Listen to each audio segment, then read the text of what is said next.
365 Everyday Counts with the Hendricks County Solid Waste Management District. Today we're going to be talking about composting as a way to get rid of your yard waste, so leaves, twigs, grass clippings, weeds, and also your food scraps, which together make up about 25% of what goes into the waste stream.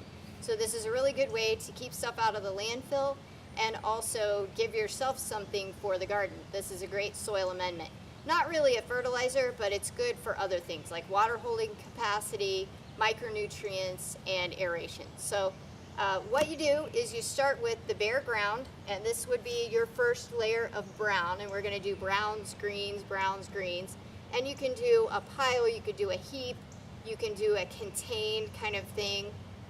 But you want to expose this so that we have the natural flora and fauna that are already here traveling up through the composting and causing air holes. They're also going to be breaking down the material a little bit quicker for you. You want to make sure that you take the grass off. So the best thing to do is just take a shovel and turn it over. So it's actually going to be rotting beneath your compost and starting the compost happening. You can use, as part of your greens, of course you can do grass clippings and leaves, but you can also use food waste. This is what we affectionately call in the office the yuck bucket. And we do food scraps in here. Now, food scraps for the compost pile need to basically be fruits or vegetables. You don't really want to do meats or dairies because you can invite pests into your compost pile. And nobody really wants stuff strewn all over their yard. So make sure that you get one that has a charcoal filter, because this also cuts down on the smell as this starts to decompose as it's sitting in the kitchen. Also, we talked about grass clippings being a green material. These are really great. They decompose very quickly because there's a lot of water in there. Browns decompose a little more slowly. And one of the things that you can use is straw or wood chips, but just be aware that those are going to be very, very slow decomposers. So make sure you add a lot of green material to counterbalance that. Leaves are a good way to also get the pile going. And typically there are a lot of decomposers already in the leaves, so you're adding that as well. So greens, browns, make sure that you turn it occasionally, and you also want to make sure that you water it so that it's about the consistency of a wrung out sponge. That's how you do composting. You really can't mess it up.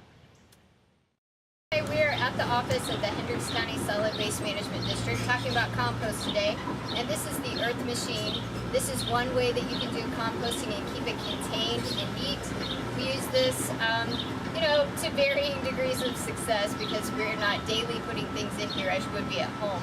But basically the idea is you put the materials in the top, lid comes off of here, it also locks down, and you put your materials in the top, layering greens and browns, and then out the bottom here you slide this up and you would have your compost down at the bottom that you could rake out.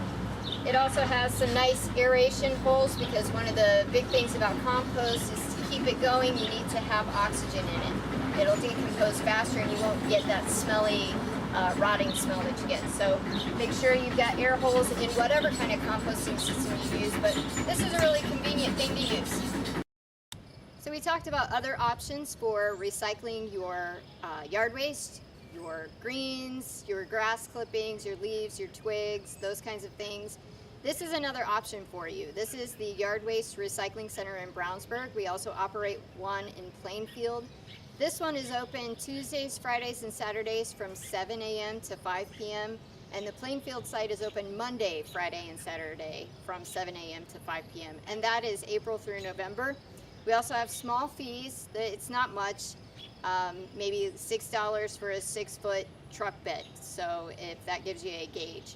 Also, you can bring your old firewood. If you're not going to use it anymore, you've got a pile, you don't know what to do with it, you can bring that to us and it's available for someone to pick up and use as well. So if you need an option, here we are.